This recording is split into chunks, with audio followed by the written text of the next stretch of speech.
दोस्तों, आप सबका बहुत बहुत स्वागत है हैट्टी ट्रेवल्स के एनुअल लकी ड्रॉ में। 12 दिसंबर को हमारी कंपनी की सालगिरह थी और 12 दिसंबर को जो लोग हमारी कंपनी की बस में ट्रैवल कर रहे हैं उन सबको मिलेगा एक तोहफा। मुझे तो इस कॉन्टेस्ट के बारे में पहले मालूम ही नहीं था।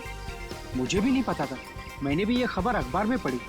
देखते हैं आज सरप्राइज गिफ्ट क्या मिलता है। और उनमें से किसी एक लकी आदमी को मिलेगा जैकपॉट, जो कि है 2 लाख रुपए का। बस। लेकिन उससे पहले आपको एक छोटा सा काम करना होगा और वो है ये फॉर्म, साधारण सा फॉर्म, वो आपको भरना होगा। तो फिर देर किस बात की है? आइए एक एक करके फॉर्म भरिए और अपने अंगूठे का निशान छोड़कर जाइए इसमें। ये लीजिए।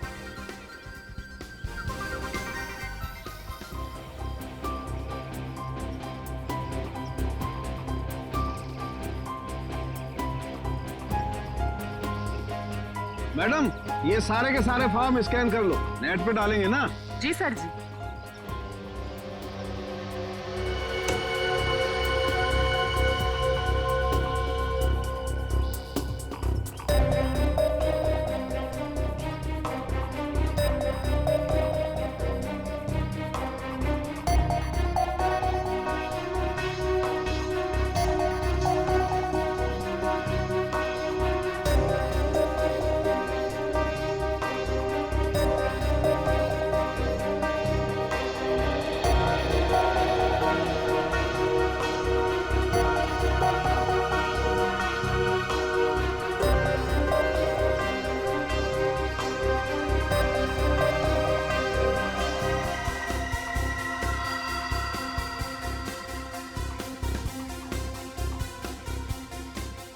सर जी, ये लीजिए, ये मिल गया आपका लकी विनर का नाम। आइए, ये देखिए।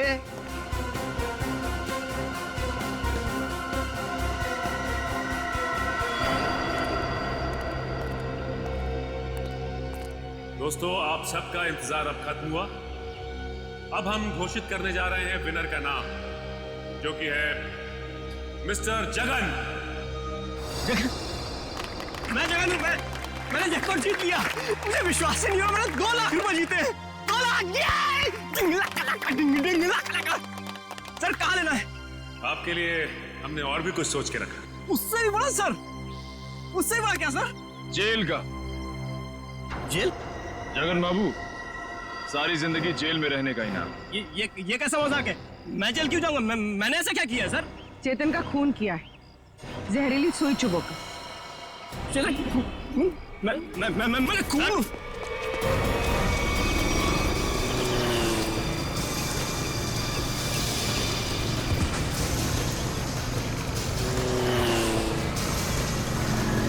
तुम्हें पकड़ने के लिए इतनी बड़ी प्रतियोगिता रखी है, इनाम क्या तेरा बाप लेगा? सर, मैंने कुछ नहीं किया सर, मैंने कुछ नहीं किया। छोड़ दो सर, छोड़ दो मुझे।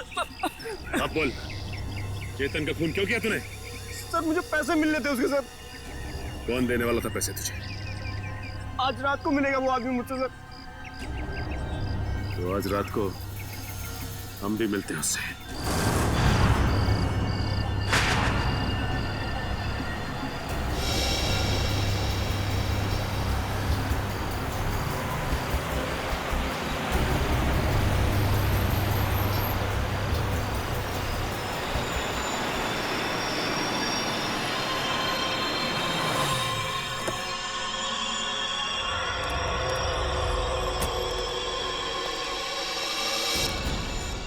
राम सेठ, वक्त के बहुत पाबंद हो तुम, मुझसे पहले यहाँ पहुँच गए। सेठ, मुझे मेरे पैसे दे दो सेठ। यहाँ अगर किसी ने देख लिया तो बवाल खड़ा हो जाएगा सेठ। मुझे फौरन निकलना है यहाँ से। आखिर तुमने मेरा काम किया है, इनाम तो तुम्हें मिलना ही चाहिए। हाँ सेठ।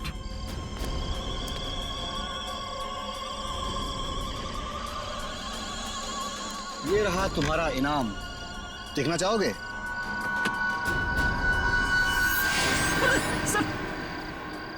बंदूक?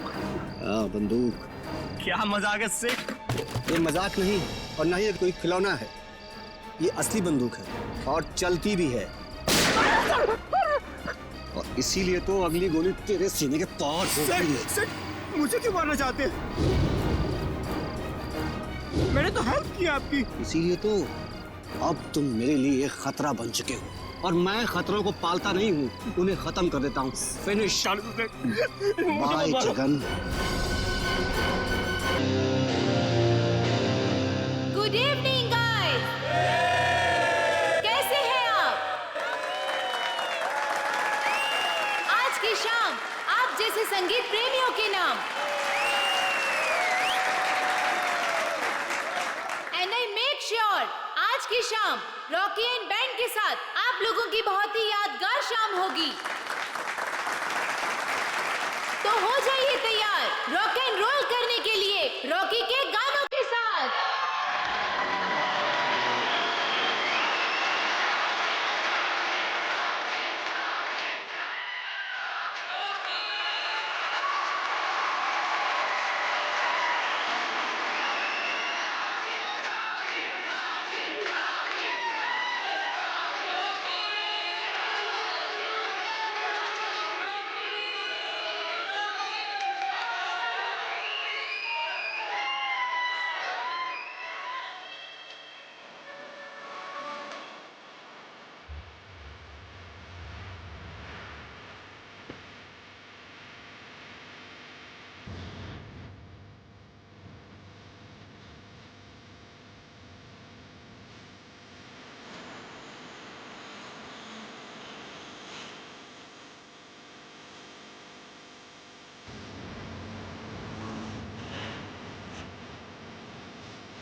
कमर के नीचे का हिस्सा पूरी तरह से जल चुका है सर। शरीर के ऊपर के हिस्से में घाव वगैरह भी नहीं है।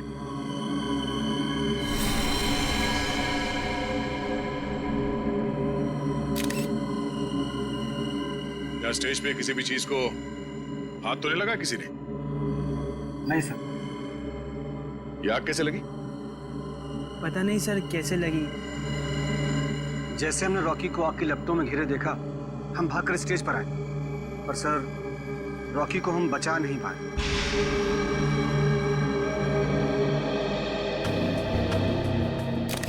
आप लोगों ने किसी को ये आग लगाते हुए देखा? या कोई जल्दी हुई चीज स्टेज पे फेंकते हुए देखा किसी को? बड़ी अजीब बात है, स्टेज के बीचों बीच अचानक आग कैसे लग सकती है? स्टेज में कुछ है। एक काम करो, स्टेज को अच्छी तरह से चेक करो।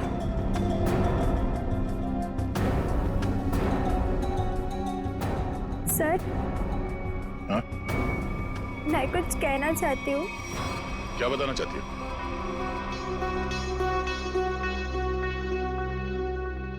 पर यहाँ नहीं, आप आइए मेरे साथ। चलिए।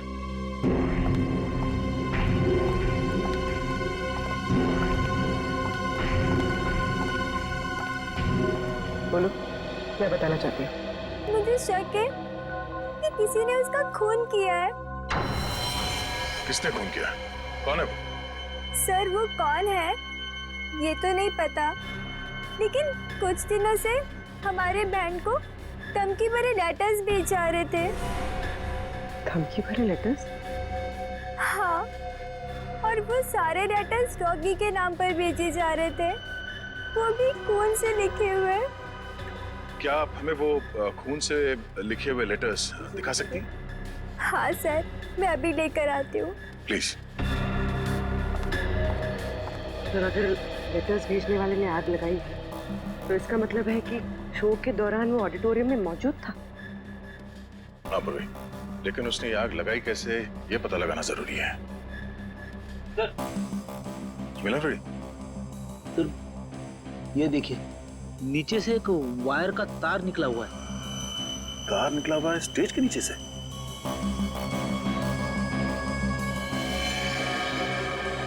वो भी ठीक उसी जगह पे जहां पे रॉकी खड़ा था जलने से पहले।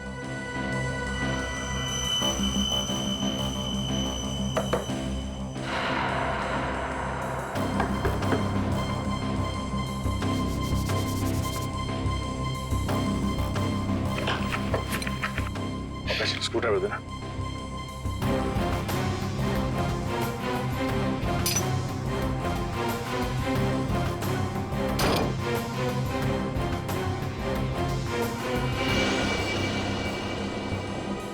सर, नीचे तो एक कमरा है। हाँ, लगता तो कुछ ऐसे ही है। नीचे जाके देखते क्या है, जरा टॉर्च देना।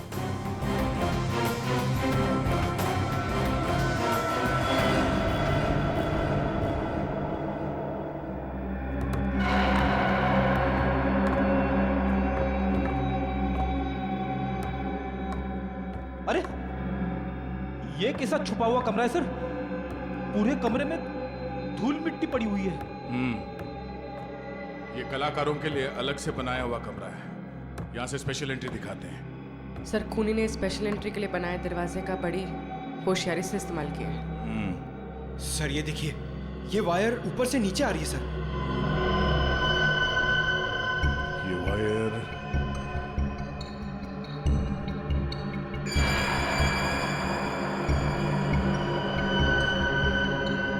ये क्या है? चिपचिपा सा।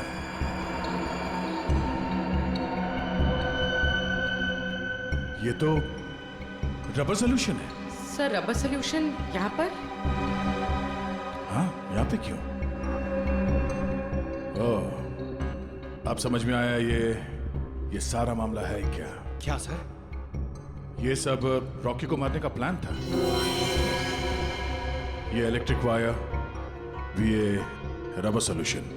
रॉकी को मारने का प्लान? वो किसे? बताता हूँ फ्रेडी। पहले ये देखते हैं कि ये इलेक्ट्रिक वायर जाता कहाँ है।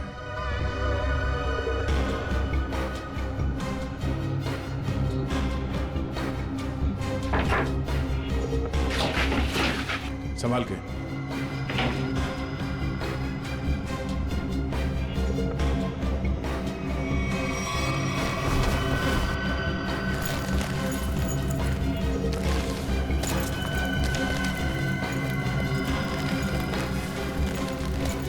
सर, ये तो बैक स्टेज एरिया है।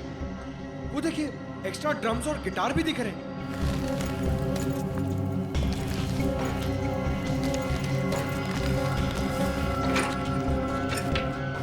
ये देखो, वायर मेन स्विच से कनेक्टेड है। आपको समझ में आया फ्रेडी? फ्रेडी, रॉकी ठीक उसी जगह पे खड़ा था जहां से हम लोग नीचे आए हैं, और ये वायर उस दरवाजे से कनेक्टेड था और आसपास रबर सोल्यूशन पड़ा हुआ था। जैसे ही कंसर्ट शुरू हुआ, किसी ने ये मेन स्विच ऑन कर दिया, वायर में शॉर्ट सर्किट हो गया और रबर सोल्यूशन में आग लग गई। और आग इतनी तेजी से फैली कि रॉकी कुछ कर नहीं सका, वही मारा गया बेचारा। सर, अब खूनी का कैसे पता चलेगा? ये बैक स्टेज है, इसका मतलब है यहाँ के किसी स्टाफ ने कुछ देखा जरूर होगा। ये काम करो, यहाँ पे जितने भी स्टाफ काम करते हैं उन सबको ऊपर इकट्ठा करो। चलिए।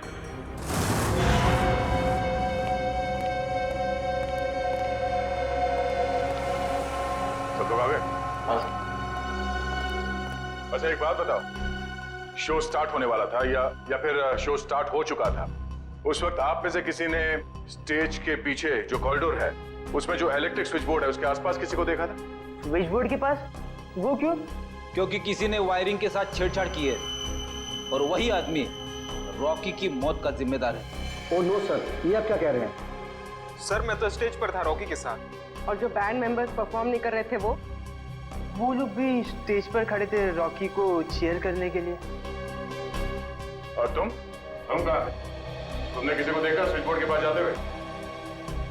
देखो, घबराओ मत, सोच के बताओ।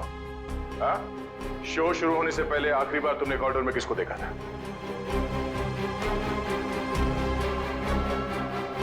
सर इसे देखा था मैंने सर।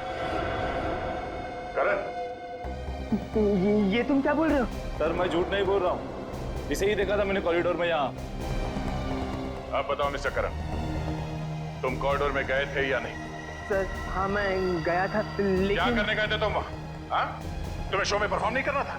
सर मेरा गला खराब था और मुझे पता था कि मैं गा नहीं पाऊंगा, इसलिए मैंने डिसाइड किया था कि मैं रॉकी के साथ परफॉर्म नहीं करूँगा सर। लेकिन मैंने रॉकी को नहीं मारा है सर। अच्छा सर, कॉरिडोर में और स्टेज के आसपास सीसीटीवी कैमरे लगे हुए। तुम और पंकज सीसीटीवी की रिकॉर्डिंग चेक करो, पता चल जाएगा ये आदमी सच बोल रहा है या झूठ। सर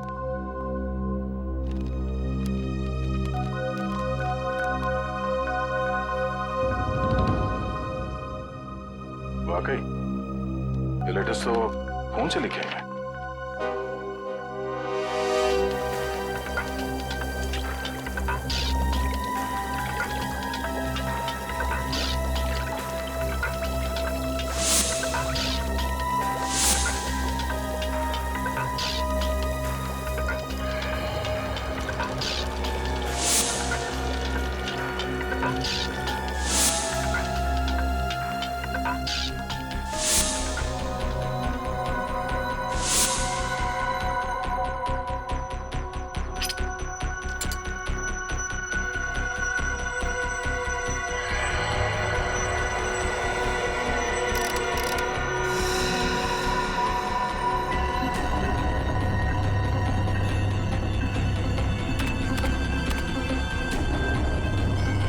माय गॉड, कमाल है यार, लोग धमकी देने का भी क्या क्या तरीका निकालते हैं।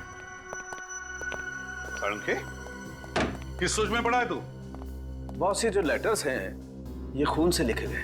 तो इसमें कौन सी अजीब बात है? अजीब बात यह है बॉस कि ये जो खून है वो इंसान का नहीं है, जानवर का खून है।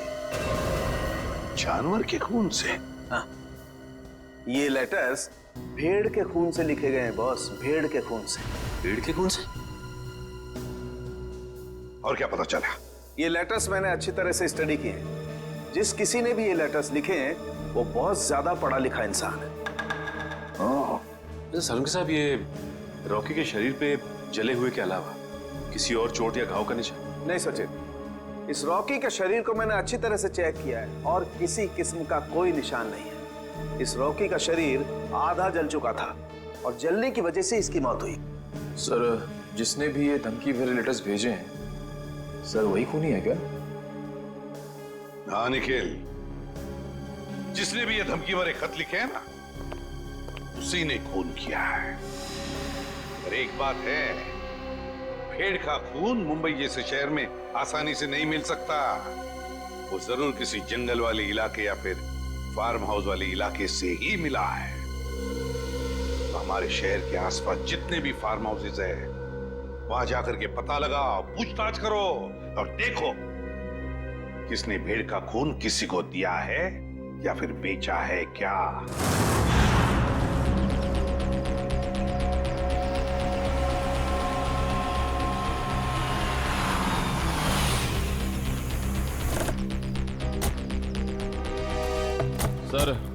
सर शहर के आसपास दो ही फार्म्स हैं जहाँ पे भेड़ बकरियां पाली जाती हैं। एक पनवेल में है सर, जहाँ में कुछ पता नहीं चला, दूसरा ये है सर। चलो देखते हैं, शायद यहीं से कुछ पता चल जाए। सर ये आदमी जो भी हो, उसने वो चिट्ठी भेड़ के खून से क्यों लिखी? पूर्वी, आदमी बहुत चालाक है। ये सब उसने हमें गुमराह करने के लिए किया है। वो देखो, उस आदमी से पूछते हैं। भाई साहब, ओ भाई साहब, क्या भेड़ आप ही पालते हैं? हाँ हम ही लोग पालते हैं। पर आप लोग? हम लोग सीआईडी से। सीआईडी? जी हाँ, सीआईडी। आपसे कुछ पूछताछ करने की। देखिए, घबराइए मत। पूछिए, क्या पूछना चाहते हैं आप लोग? अच्छा ये बताइए कि आपसे भेड़ खरीदने तो बहुत लोग आते हो, क्या कोई भेड़ का खून खरीदने आया था आपसे? भेड़ का खून?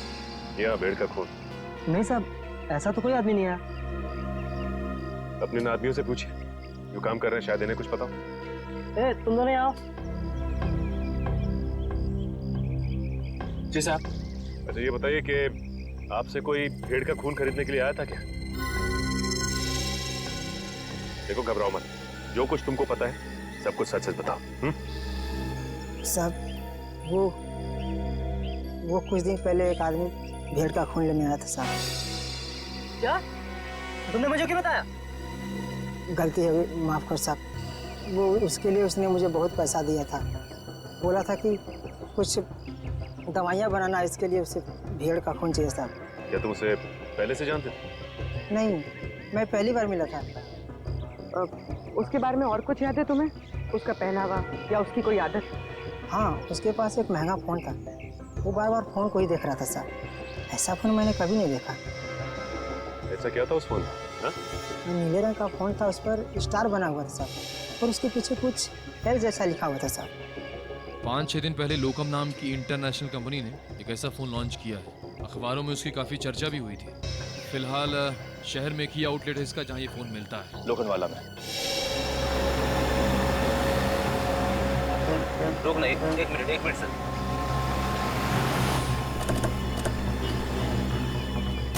सर, ये उस मोबाइल कंपनी की दुकान है जिसके बारे में सचिन सर ने फोन करके बताया था। सुनिए भाई साहब, हमें एक मोबाइल के बारे में कुछ जानकारी चाहिए जो हाल ही में मार्केट में आया है आपकी कंपनी का। कहीं आप लोकम की बात तो नहीं कर रहे हैं? हाँ, लोकम का नीले रंग का फोन, पीछे एल लिखा हुआ और आगे स्टार बना हुआ। कहीं आप इस फोन की बात तो नहीं कर रहे? हाँ, इसी फोन की बात कर रहे हैं। बोलिए साहब, क्या जानकारी चाहिए? सबसे नया मॉडल है, 10 दिन पहले लॉन्च हुआ है। आपको चाहिए तो अभी से बुक कर दूं? नहीं, हमें खरीदना नहीं, हमें ये पता करना है कि ये फोन किन किन लोगों ने खरीदा है। हमें उनकी लिस्ट चेक करनी है। पर क्यों साहब? देखिए, हम CID से और एक खून के सिलसिले में तहकीकात कर रहे हैं। जी बिल्कुल, अभी तक हमने सिर्फ 12 PC बेचे हैं, कस्टमर का रिस्पॉन्स देखने के लिए।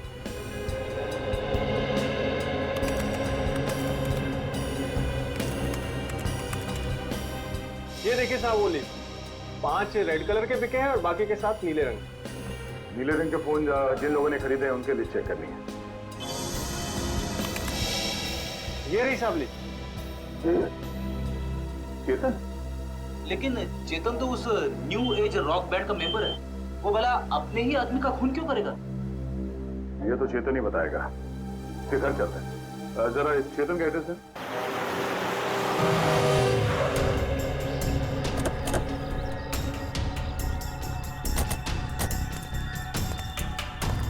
सर, घर तो बंद है। अब कहाँ ढूंढेंगे चेतन को? घर के अंदर।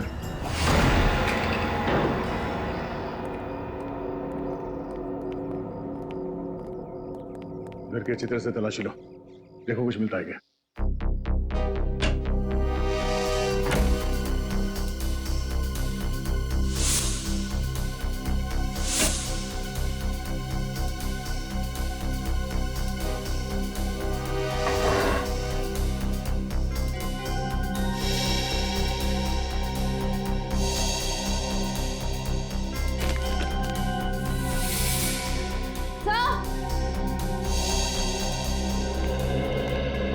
डस्टबिन में फटे हुए कागज है।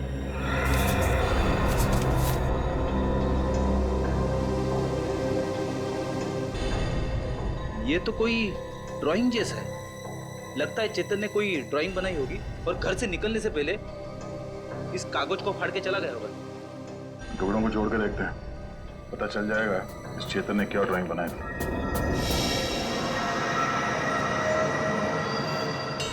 सर, ये तो कोई नक्शा या कोई ब्लूप्रिंट लग रहा है। श्रेया, तो किस जगह का?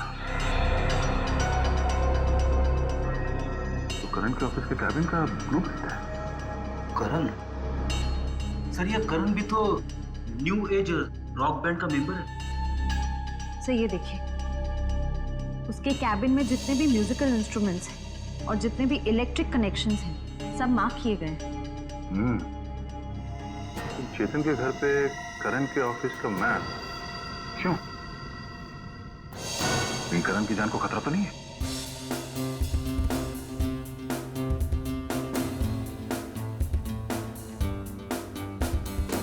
रॉकी सर की बहुत याद आती है। उनकी आवाज में एक अलग ही जादू था। हाँ यार, वो एक अच्छे कलाकार ही नहीं बल्कि एक अच्छे इंसान भी थे। सीआईडी यहाँ हमारे ऑफिस। करण कहाँ है? बात क्या है सर? हमें कुछ जरूरी बात करनी है उससे। सर वो तो बाहर गए हुए। कहाँ गए? सर पता नहीं सर। अजीब बात है सर, स्टाफ को बिना बताए करण कहीं चला गया। करण का कैबिन कहाँ है? वो रहा सर। ठीक है चलो। सर रुक जाइए सर। सर करण सर के कैबिन में जाना मना है सर। चुप, चुपचाप मुंह बंद करके यहाँ पे खड़ा रहे। सीआईडी के काम में दखल देने का अंजाम जानते हो तुम? मगर सर करण सर ने कहा अंदर केबिन में खतरा है, इसलिए सर किसी को वहाँ मत जाने देना। खतरा है? हाँ सर। फिर तो जरूर जाना पड़ेगा।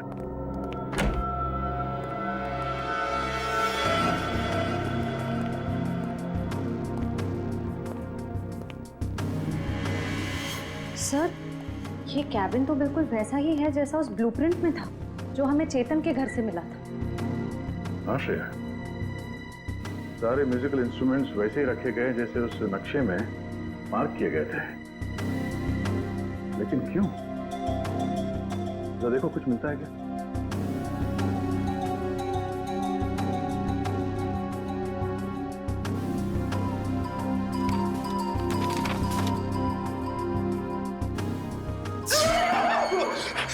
जाओ रेडी। सर गिटार में करंट है। गिटार में करंट है? अरे नहीं सर, सर रॉकी के खून में करण का हाथ है, इसीलिए उसने जानबूझ के ये वाला सेटअप अपनी कैबिन में बनाया ताकि वो शो में होने वाले खून की प्रैक्टिस कर सके। सर ये स्केच देखिए, इसमें म्यूजिकल इंस्ट्रूमेंट्स और इलेक्ट्रिक कनेक्शंस बिल्कुल वैसे ही हैं जैसे उस शो में थे। स्टेज और बैक स्टेज में भी सब ऐसे ही फिट किया गया था। ये सारा मामला समझ में आ रहा है। करण और चेतन इन दोनों ने मिलकर रॉकी का खून किया है। मगर सर करण सर ऐसा क्यों करेंगे सर? वो तो पता चल ही जाएगा। पहले ये बताओ, इस कैबिन में करण के साथ कोई और भी आया था? नहीं सर, वो तो हर वक्त काम में बिजी रहते थे, दिन रात अगले शो की तैयारी में ही लगे रहते थे। सर उन्हें तो किसी से मिलने की फुर्सत तक भी नहीं थी। पर सर उसने कहा था कि उसका गला खराब था, इसलिए उसने रॉकी के साथ उस शो में परफॉर्म नहीं किया। वो सब एक झूठ था। उसने हमारे सामने नाटक किया। उसने रॉकी का खून किया और रॉकी को रास्ते से हटा दिया, और अब अपना अलग से शो प्लान कर रहा है। करण का अगला शो कहाँ है? सर पूना में। पुणे में?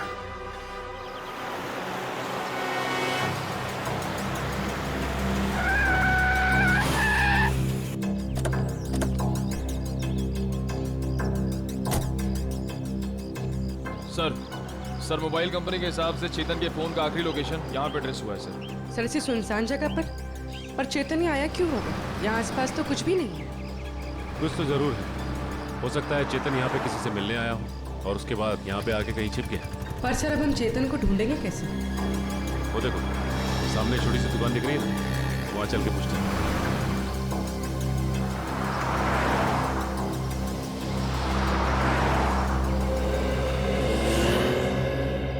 कहिए साहब, क्या लेंगे? चाय, कॉफी या फिर गर्मा गर्म समोसे? नहीं बस आप इतना बता दीजिए कि आपने इस आदमी को पहले कभी देखा है? हाँ साहब, देखा है साहब। ये मेरे ढाबे पे आया था। कितनी देर पहले आया था यार? यही कोई 1.5-2 घंटा हुआ होगा। मैंने उससे पूछा भी कि कुछ खाना पीना है, तो बोला नहीं, खाने पीने का वक्त नहीं है उसके पास। फिर वहाँ कोने में बैठकर किसी का इंतजार करने लगा। फिर कोई मिलने आया इससे? हाँ साहब, एक गाड़ी आई थी और गाड़ी को देखते ही उसकी ओर भागा। अब फिर दोनों, साहब गाड़ी में कोई बैठा हुआ था, दोनों में कुछ खुसुर फुसुर हुई और फिर गाड़ी वाले ने एक अटैची इसको दी और चला गया। गाड़ी वाले को देखा? नहीं मैडम, असल में हुआ क्या कि ये आदमी ठीक गाड़ी वाले के सामने आकर खड़ा हो गया, तो मैं गाड़ी वाले की शक्ल नहीं देख पाया। अच्छा, गाड़ी का नंबर या फिर कौन से रंग की गाड़ी थी, कुछ याद है तुम्हें? नंबर तो नहीं देखा, लेकिन हाँ गाड़ी सफेद रंग की थी। ये दोनों साथ में क्या थे? नहीं साहब, गाड़ी वाला तो अलग निकला था और ये जो लड़का था, ये 5 मिनट बाद एक बस आई, उस पर बैठ के निकला। हरे रंग की एक पैसेंजर मिनी बस थी, ये हेटी ट्रेवल्स की। अच्छा, बता सकते हो कि ये बस कहाँ गई होगी? साहब हेटी ट्रेवल्स की अधिकतर बसें यहाँ से पूना की ओर जाती हैं। वो बस यहाँ से कितनी देर पहले निकली? करीब आधा घंटा हुआ होगा। ठीक है, thanks. Hello everyone.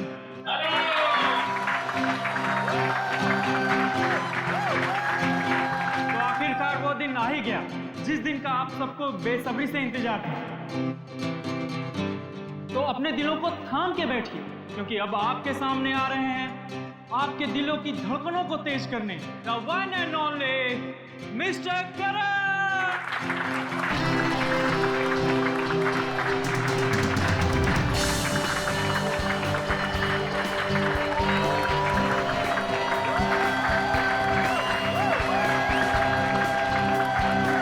Hello guys, क्या आप सब तैयार हैं मेरे इस शो को रंगीन बनाने के लिए?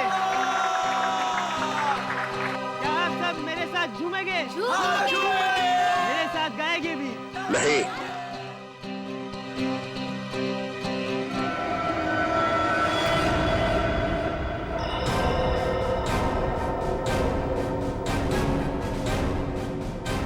सीआईडी यहाँ?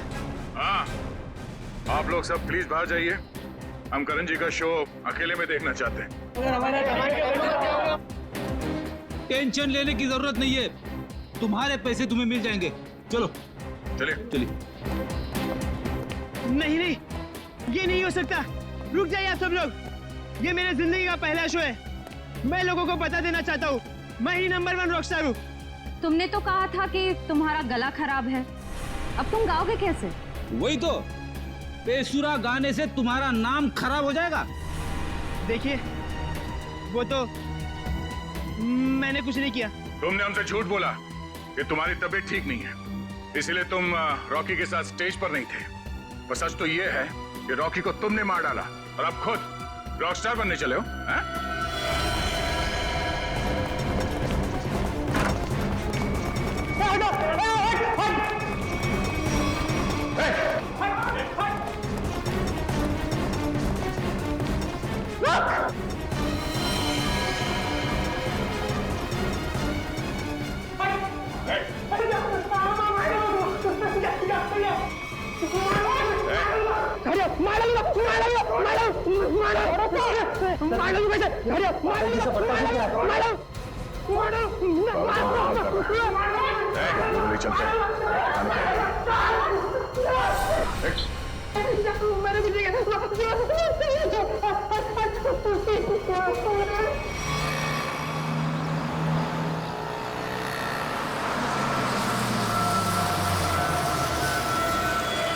चलो चलो सब लोग उतरो, लास्ट स्टॉप आ गया। चलो चलो सब लोग उतरो, लास्ट स्टॉप आ गया। चलो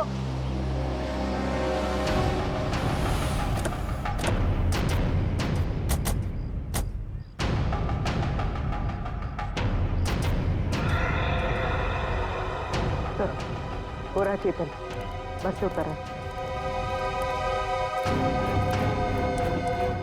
सर बार बार पीछे मुड़ के देख रहा है, ऐसा लग रहा है काफी डरा हुआ है।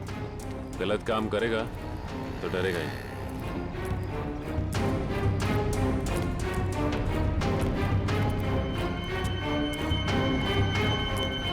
ठीक है।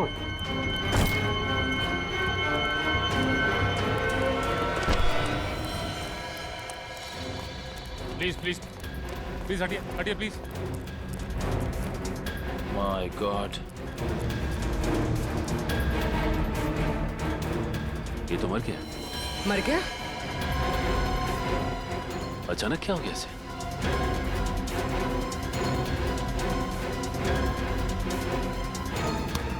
सर, शरीर पे किसी भी घाव के निशान नहीं। फिर इसकी मौत हुई कैसे?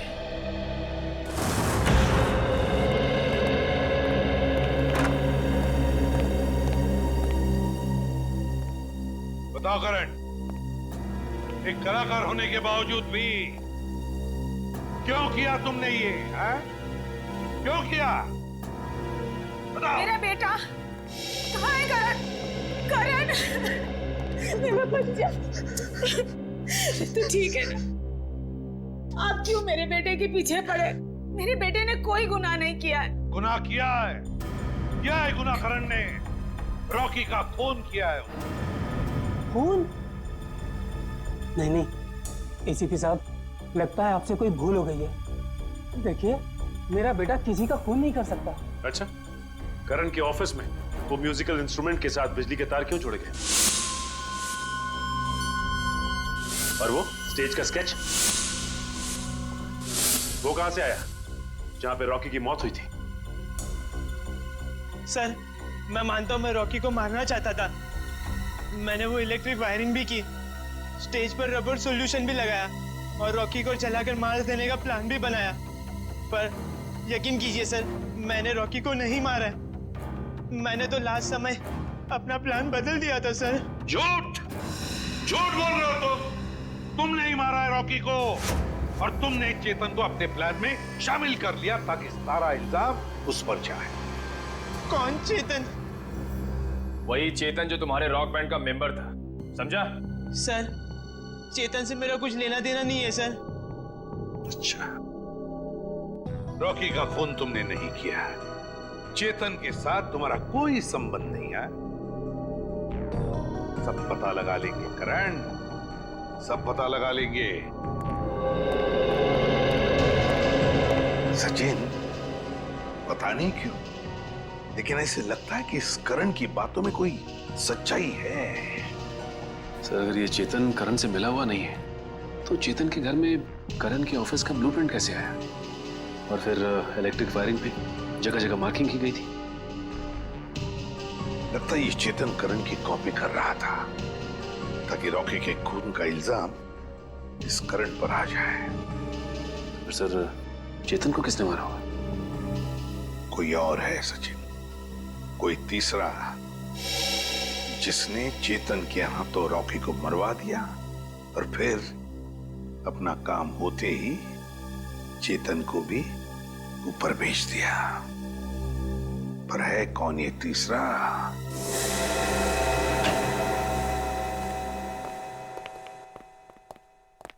साउंड के रेजिग्नेशन दे दे, इस्तीफा दे दे। क्यों दे दूं भाई इस्तीफा? क्योंकि तुझे अब तक पता नहीं चला कि चेतन को मारा कैसे। तुम्हें कैसे मालूम नहीं पता लगा पाया है? अरे यार, आधी बात पता चल चुकी है। तो फिर बता ना जल्दी।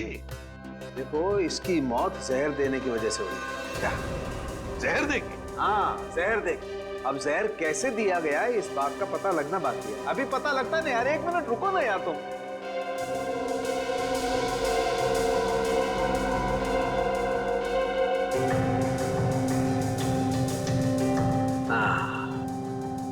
ये इसी बात का शक था मुझे। ये देखो, ये निशान बॉस, ये सुई का निशान किसी ने यहीं से इंजेक्ट करके इसकी बॉडी में जहर पहुंचाया है। लेकिन सर, चेतन तो हमारे सामने बस से उतरा, बिल्कुल ठीक ठाक था। और जब हमने इसका पीछा किया तब भी बिल्कुल ठीक ठाक था। और सर, वो मरा भी हमारे सामने, हमने तो नहीं देखा किसी को उसे इंजेक्ट करते हुए। सचिन, इसे 15-20 मिनट पहले ही जहर दिया गया। बॉस, ये स्लो पॉइजन है, 15-20 मिनट के बाद असर करता है। तो इसका मतलब है चेतन को पॉइजन दिया गया बस में। मतलब खूनी बस में ही था जब चेतन बस में था। मगर सर, चेतन को अगर बस में इंजेक्शन दिया गया तो उसे पता कैसे नहीं चला? भीड़ थी निखिल, बस में भीड़ थी, भीड़ का फायदा उठाया होगा खूनी ने। लेकिन सर, अब खूनी तक पहुंचेंगे कैसे? मैं आप लोगों की मदद कर सकता हूँ। तो फिर टाइम पास क्यों कर रहा है? अबे पता ना जल्दी। बॉस, इसकी कलाई पर एक चमड़े का बेल्ट था, उस पर और इसकी कलाई पर मुझे उंगलियों के निशान मिले। किसके निशान मिले सारुण के? अब इसकी उंगलियों के तो है नहीं, तो शायद वो निशान खूनी के होंगे। अगर ये उंगलियों के निशान खूनी के हैं, तो फिर हुआ ये होगा कि जब खूनी चेतन को इंजेक्शन देना चाहता था, तो किसी वजह से उसने चेतन की कलाई पकड़ ली, मगर कलाई पर था लेदर बैंड, तो बस आ गए उसकी उंगलियों के निशान उस लेदर बैंड पर। लेकिन सर, बस में तो बहुत सारे लोग थे, ये पता कैसे चलेगा कि वो उंगलियों के निशान हैं किसके? पता तो लगाना पड़ेगा सचिन कि वो उंगलियों के निशान हैं किसके। पता तो लगाना पड़ेगा। है एक तरीका है। ये खतरा बन चुके हो और मैं खतरों को पालता नहीं हूँ, उन्हें खत्म कर देता हूँ। फिनिश। बाय जगन।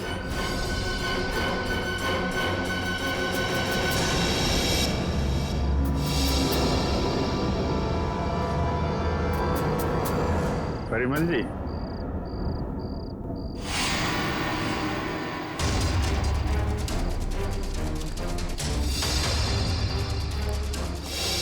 मुझे माफ कर दो, प्लीज मुझे माफ कर दो। अच्छा,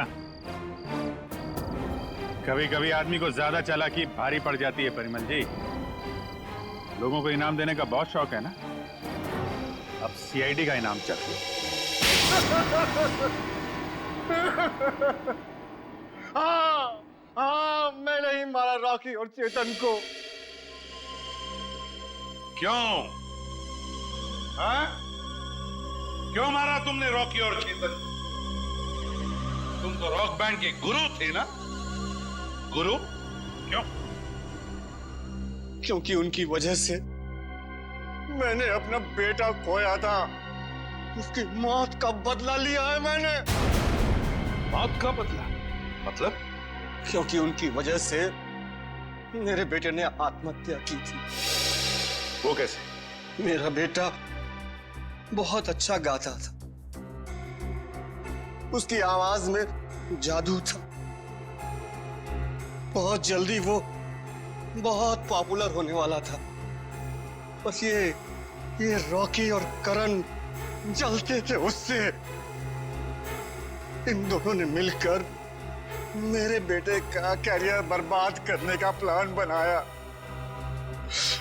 इन्होंने उसे कोई ऐसी ड्रग्स खिला दी जिससे वो बीमार पड़ गया। उसका गला खराब हो गया। धीरे धीरे करके उसने गाना ही छोड़ दिया और डिप्रेशन में चला गया। फिर एक दिन इन सब हालात से तंग आकर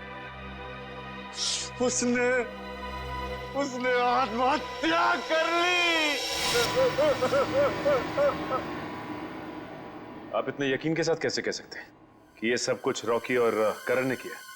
क्योंकि मेरे बेटे के मरने के बाद एक दिन मैंने रॉकी और करण की बातें सुन ली थी, मगर उन्हें नहीं पता था कि मुझे उनकी असलियत पता चल चुकी है। और इसलिए तुमने रॉकी को मार डाला? हाँ, मगर रॉकी को मारने का प्लान करण का था और ये बात मुझे पता चल गई थी। मैं हमेशा करण पर नजर रखे हुए था। और चेतन को क्यों मार डाला? क्योंकि रॉकी को मारने का सारा काम मैंने चेतन से ही करवाया था। वो इलेक्ट्रिक करंट का तार भी उसी ने लगाया था। चेतन मेरे बारे में सब कुछ जानता था। मुझे डर था कि कहीं वो मेरे बारे में आप लोगों के सामने मुंह न खोल बैठे, इसलिए मैंने उसे भी मार डाला। तुम्हारे बेटे के साथ जो कुछ भी हुआ बहुत गलत हुआ, लेकिन इसका मतलब ये नहीं कि बदले की आग में तुम दो लोगों की जानें लो। तुमने बहुत बड़ा जुर्म किया है और इस जुर्म की सजा तो सिर्फ फांसी ही है। फांसी।